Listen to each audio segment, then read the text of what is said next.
I don't know how it happened. One moment, I was just sitting there, mindlessly flipping through the stack of papers my son had brought home from school. The next moment, my breath caught in my throat, and the world seemed to tilt on its axis. I felt something cold rush through my veins, something I hadn't prepared for, something that stopped me dead in my tracks. There it was, clear as day, a drawing of me, holding hands with someone I didn't recognize, both of us smiling in the sunlight of a park. But it wasn't the drawing itself that froze me, it was the words beneath it, written in my son's childish handwriting, "Mommy and her friend kissing at the park." I felt my heart stop, my lungs seize. I blinked, not understanding what I was seeing, not fully processing the innocence in his words and the weight of what they might mean. Kissing? The word felt foreign, almost haunting, when attached to a picture of my life that I thought was sealed behind walls I had built, walls I had promised myself no one would breach. But now, my son, in his innocence, had unwittingly created a crack. The paper trembled in my hand as I looked at it again, this time with the trembling awareness that something had shifted. I had raised my son with everything I knew how to give him: love, stability, safety. And yet, here I was, confronted with a question I wasn't ready to answer. I sat back in the chair, staring at the drawing like it might somehow offer me the answers to the questions flooding my mind. I wasn't prepared to deal with this. I wasn't prepared to answer this. But the longer I stared at the drawing, the more it began to sink in. The more I started to ask myself why my son had drawn this. Why did he think it was okay for Mommy and her friend to kiss in the park? What did he see? What had I missed? The child's innocence was there, yes, but in that innocence lay a truth that I couldn't ignore. A truth that I had buried so deeply inside myself, hidden from my own consciousness, because facing it meant confronting the fear of what would happen next. As I continued to look at the picture, a tight knot formed in my stomach. There was no denying it, this was the moment. This was the moment that everything in my life, the life I had so carefully constructed, was about to change. My son's drawing wasn't just a picture, it was a key. A key that unlocked a door to something I had tried so hard to avoid. A part of me that I had tried so hard to keep hidden. And now, it was exposed. In the simplest way possible. Through the eyes of a child. I felt the need to hide it, to shove the drawing in a drawer, out of sight. To pretend I hadn't seen it. To return to the life I knew before all of this started. But then I realized, I couldn't. Not anymore. My son had seen something. He had noticed something. He had discovered something I couldn't deny. And now, I had to face it. The weight of that realization settled on my shoulders, and I slowly exhaled. My son, my beautiful, innocent son, had drawn a picture that would change everything. But what would happen next? Could I explain it to him? Could I explain it to myself? With a deep breath, I stood up, the paper still in my hand.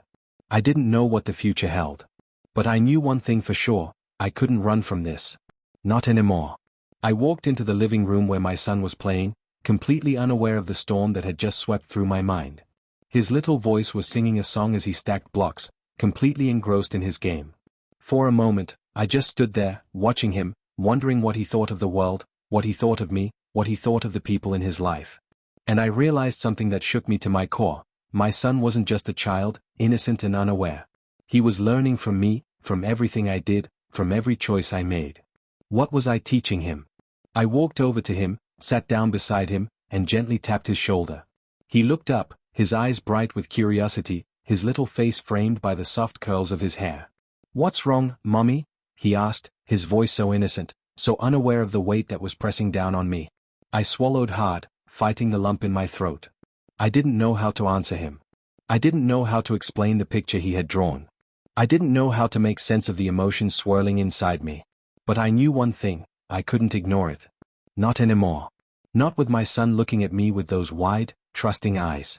His drawing had opened a door, and now, it was time to walk through it. Time to face the truth. And I had no idea how to do that, no idea what was on the other side. But I couldn't go back. The next few days were a blur, a series of half-hearted attempts to carry on as if nothing had changed. But everything had changed. Every time I looked at my son, every time I saw his innocent face, I couldn't stop thinking about the drawing. It gnawed at me. The memory of his small, careful handwriting beneath the sketch, Mommy and her friend kissing at the park, it echoed in my mind like a constant whisper, louder than any other thought. It was like a riddle that I couldn't quite solve, a question that had been asked and left hanging in the air, demanding an answer. But what answer could I give him? What did I know about the truth of it all? I spent every spare moment searching for clarity. I thought back over the past few months, retracing every step of my life, every little detail, hoping to find some clue that would explain the picture. What had my son seen? What had he picked up on that I had so carefully tried to shield him from? But I couldn't find any answers. The more I thought about it, the more I realized that I had no idea what was really going on behind the closed doors of my life. And that was terrifying. It had started innocently enough. A few lunch meetings with a coworker, a few conversations that seemed harmless. But then things started changing, and I couldn't quite put my finger on when it all shifted. It was a slow burn, the kind that you barely notice until it's too late. At first, I thought nothing of it, just two people working together, discussing projects, bouncing ideas off each other. But then came the text messages that were too frequent, the long emails that weren't about work at all. And then, the touch. A lingering hand on the shoulder, a gentle brush against the arm. Nothing inappropriate, not at first. But it was there, and it was different from how I interacted with anyone else at work. I told myself I was being ridiculous. That nothing was going on. That it was just a friendship, a connection that made sense given the hours we spent together at the office. I pushed the thoughts to the back of my mind, buried them under layers of excuses. But deep down, something inside me was stirring, something that I couldn't ignore anymore. When the work trip came up, I was hesitant, but I told myself it was just business. He'd be there, yes, but it was for the project. Nothing more. I told myself over and over that I was just being paranoid. But now, that paranoia was staring me in the face. My son, with his innocent drawing, had seen something I hadn't wanted to see myself. He had noticed something that, in the back of my mind, I had been trying to deny. And the most terrifying part? I didn't know what to do with that realization. I could pretend it wasn't happening. I could ignore it. I could tell myself it was just a phase, a passing thing that would go away on its own. But deep down, I knew better. It wasn't going away. And if I didn't confront it now, it was only going to get harder. I couldn't avoid it anymore. Not with my son asking questions, not with the truth hanging in the air like a dark cloud waiting to burst. It was one of those evenings when I had finally managed to get my son to bed after a long day. I had planned to relax, to pretend everything was fine for just a few more hours. But the weight of the drawing, the weight of the secrets I had been carrying, was too much to ignore. I stood in the kitchen, staring blankly at the sink as I washed the dishes, my mind racing. I could feel him watching me. My husband, Mark, had been quiet all evening. Too quiet. I knew something was off. I had seen the look in his eyes when he glanced at me from across the room earlier. A look that was almost concerned? Or maybe it was just disappointment. I couldn't tell anymore. I didn't want to know. Mark had always been the kind of person who kept his feelings hidden. He wasn't a man of many words, and in some ways, that made things easier for me. But now, standing there in the silence of the kitchen, I could feel the unspoken tension between us. I knew he had been feeling it too. There had been small signs, the way he had started coming home later from work, the way he spent more time in his office, away from me. But I had ignored them. I had convinced myself everything was fine, that he was just busy. And now here I was, standing in the kitchen, trapped in my own thoughts, unsure of what to say. I wasn't sure where to start. How could I tell him what had been happening? How could I explain the drawing, the confusion I felt, the growing distance between us? Is everything okay? His voice broke through my thoughts, gentle but unsure. I looked up to find him standing in the doorway, his arms crossed, a worried expression on his face. I didn't know how to answer him. I wanted to lie, to tell him everything was fine, that everything was just a misunderstanding. But I couldn't. Not anymore. I couldn't lie to him, not after everything that had happened. I turned off the water, wiped my hands on the towel, and faced him. His eyes softened when he saw the tension in my shoulders, the way I couldn't quite meet his gaze. "What's going on?" he asked, his voice barely above a whisper. The question hung there, a weight between us. I knew he was asking about more than just the drawing. He was asking about the distance, about the changes in our relationship. He was asking about the things we hadn't said, the things we had both ignored. "I don't know," I admitted, the words slipping out before I could stop them. I don't know." He stepped forward, reaching out to touch my arm, a silent plea for me to say more, to tell him what was going on. But how could I? How could I explain everything that had been happening when I didn't even understand it myself? "I think our son saw something," I said quietly, my voice trembling. "He drew a picture today. Of me, with someone else. Someone I don't even know." The words hung in the air, and for a moment, neither of us spoke. Mark's eyes widened, and I could see the gears turning in his mind as he tried to process what I had just said. "Who was it?" he asked finally, his voice thick with emotion. "I don't know," I said, shaking my head. "But I think I've been hiding something from both of you. And I don't know how to fix it." Mark didn't say anything for a long time. His hand dropped from my arm, and he stepped back, his eyes fixed on the floor. I could see the muscles in his jaw twitching, the tightness in his body that told me just how much this was hurting him. I could feel the walls building between us, higher and higher, brick by brick, until we were miles apart, even though we were standing in the same room. I didn't want to be the one to break the silence, but I knew I had to. I couldn't stand the stillness, the heavy weight of everything unsaid. "I never meant for this to happen," I said, my voice quieter than I wanted it to be. "It wasn't supposed to go this far, but somewhere along the way, I lost control." Mark lifted his head, his eyes meeting mine, but they weren't the same. There was no warmth in them now, just a cold, distant look that sent a chill through me. "Lost control?" His voice was low, a controlled anger underneath. "You didn't lose control, Claire. You chose this. You chose to let someone else into our life, into our marriage." I flinched, the sting of his words hitting me harder than I expected. But I couldn't deny it. He was right. I had chosen this. I had made a decision, a series of decisions, that led us to this point, and now I had to face the consequences. I tried to speak, to explain myself, but the words stuck in my throat. What was there to say? How could I explain how it all started, how it felt so harmless at first, just two people talking over lunch, sharing ideas, working on projects together? How could I justify crossing that line, knowing what I was doing?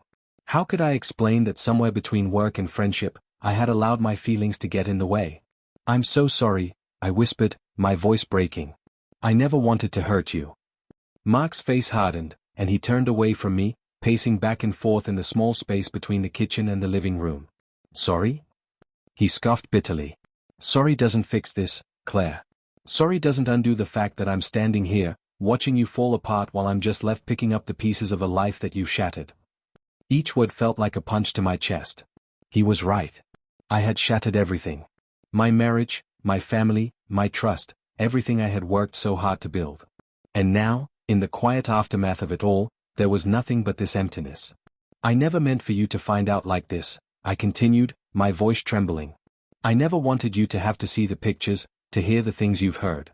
I should have told you sooner, but I was afraid. I didn't know what to say, how to make it right." Mark's back was turned to me, and I could feel the distance growing between us with each passing second. It was as if he were trying to distance himself from the reality of what had happened, trying to protect himself from the truth. "I think you've already said everything," he muttered, his voice thick with emotion. "You think this is about you being afraid? This is about betrayal, Claire. And I don't know if I can ever forgive you for that." The words hit me like a physical blow. They echoed in the empty room, bouncing off the walls, wrapping themselves around me like chains. I wanted to collapse right there, to crumple into the floor and disappear. But I couldn't. I had to stand there, face him, and take it. I had done this. I had caused this. "I'm sorry," I repeated, but it felt empty. There was nothing left to say. Nothing left to fix it. The silence stretched on, unbearable and heavy. Mark didn't turn around. His shoulders were stiff, his hands clenched at his sides. He seemed to be holding on to something, some kind of control that was slipping away with each passing minute. I wanted to reach out, to tell him that I loved him, that I would do anything to make it right, but I knew that those words wouldn't mean anything now. They would be hollow, meaningless. I heard him take a deep breath, like he was bracing himself for something. And then, without looking at me, he said, "I can't do this right now. I need some space." I nodded, even though he couldn't see me. I didn't want to make it harder for him. I knew he needed time to process everything, to figure out what he wanted, what he needed from me. And I wasn't going to push him. "Okay," I whispered, my voice small. "I understand." Mark left without another word, walking out the door and into the night, leaving me standing there alone, in the dark, in the silence that followed his departure.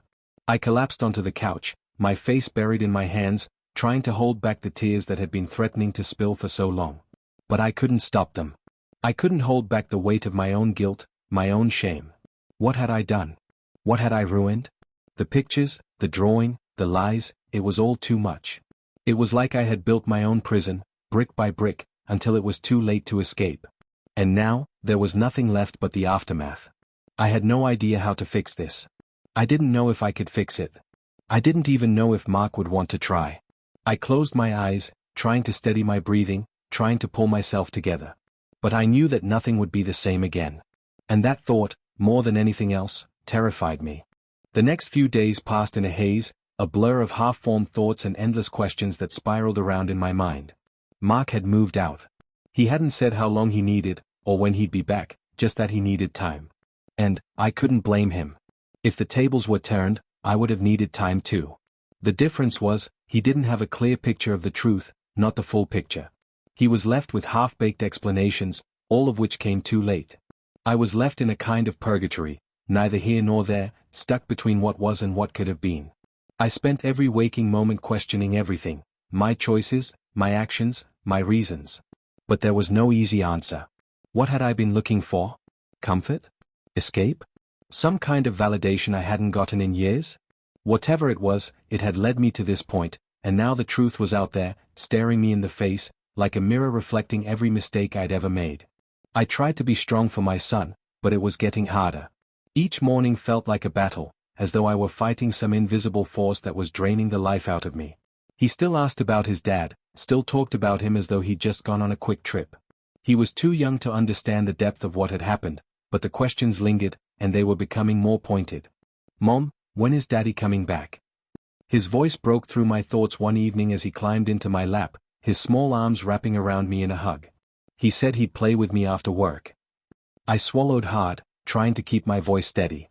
Daddy's just busy right now, sweetie, I said softly, brushing a strand of hair from his forehead. But he loves you very much. And he'll come back when he's ready. He seemed satisfied with that, for now. But I could feel the cracks forming between us, even if he couldn't yet see them. I could feel how much I was failing him, how much I was failing everyone.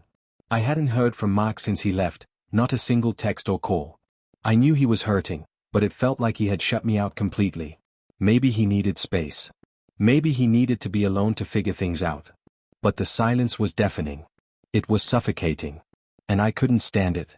I couldn't stand not knowing where he was, or if he even cared enough to try to fix this. I wanted to reach out. I wanted to send him a message, just to check in, just to say that I was sorry again, that I was willing to do anything to make things right.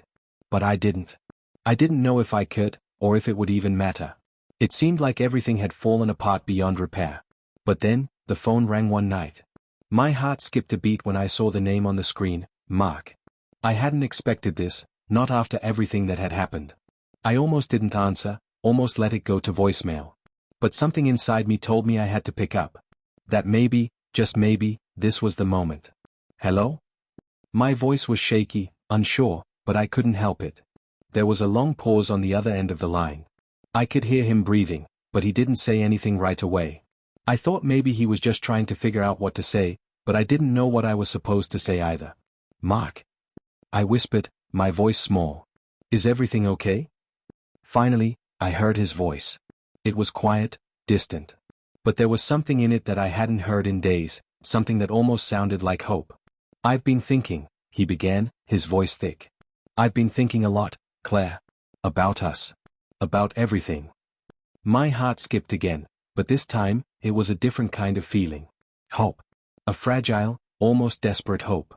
I don't know what to do with this, he continued. I don't know what I'm supposed to do. But I can't just ignore it. I can't ignore you. Not anymore. I swallowed, my throat tight. I know, I said quietly.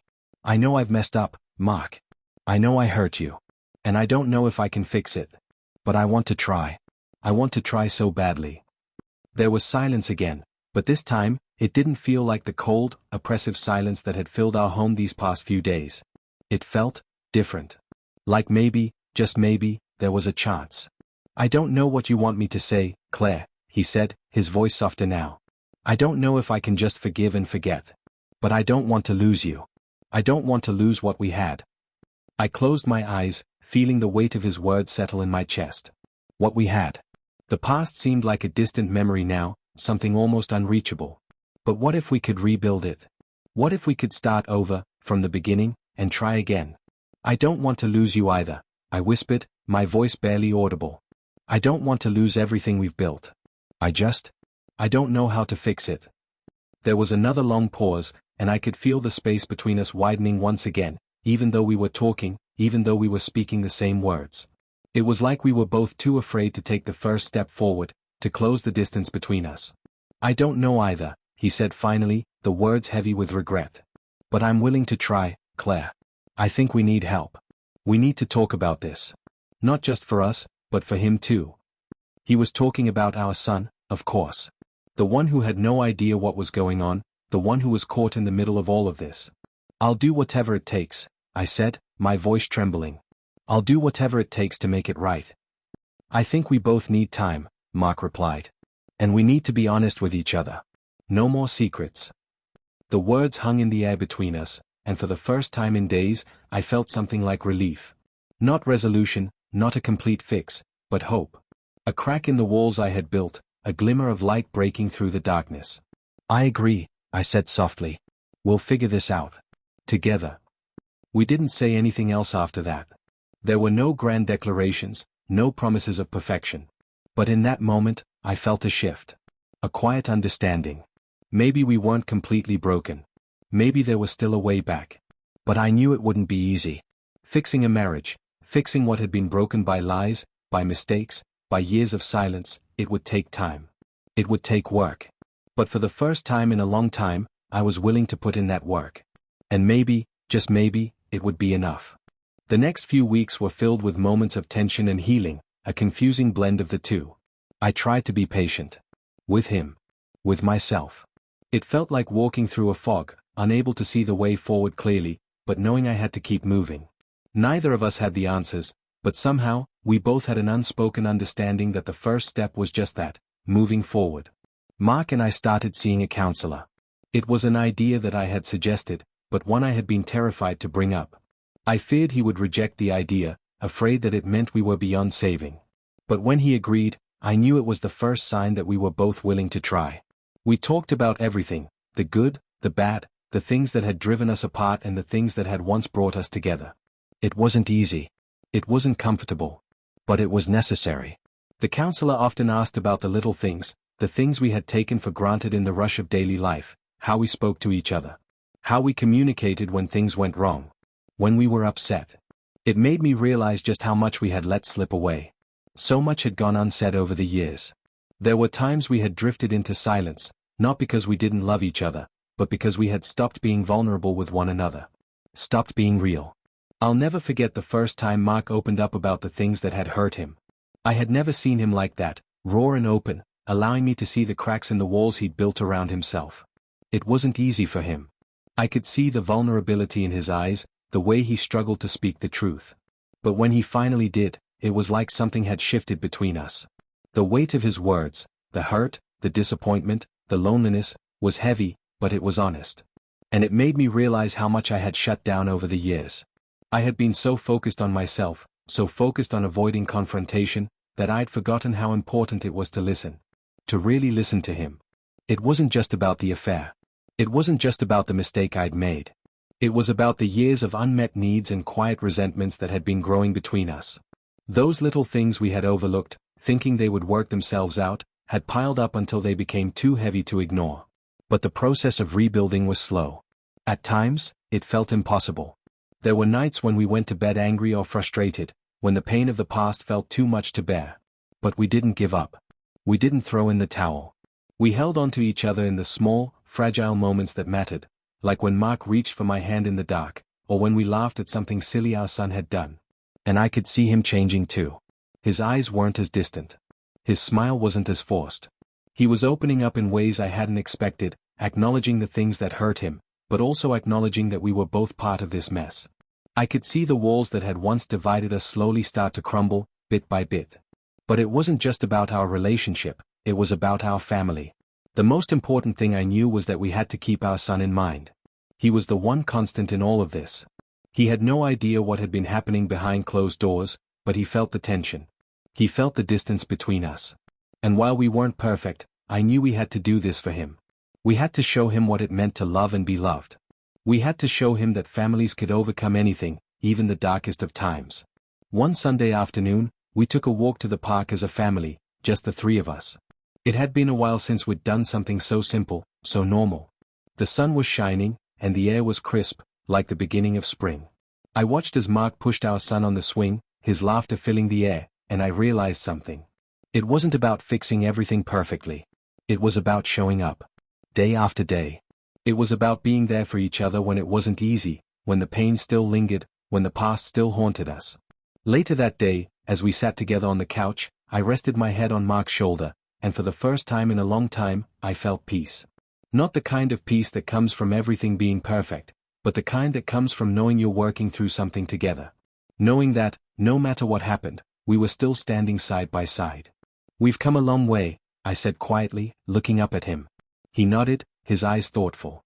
Yeah, we have. I wanted to say more, but the words didn't feel right. Sometimes, silence speaks louder than anything else. The truth was, we still had a long way to go. We were still healing. Still learning how to trust, how to communicate, how to rebuild the foundation of our relationship. But I knew we had started. And that was all I could ask for. Mark leaned down and kissed the top of my head, a simple, tender gesture. I'm not perfect, he said, his voice soft. But I'm trying. I'm trying to be the man I should have been. I know, I whispered. I'm trying too.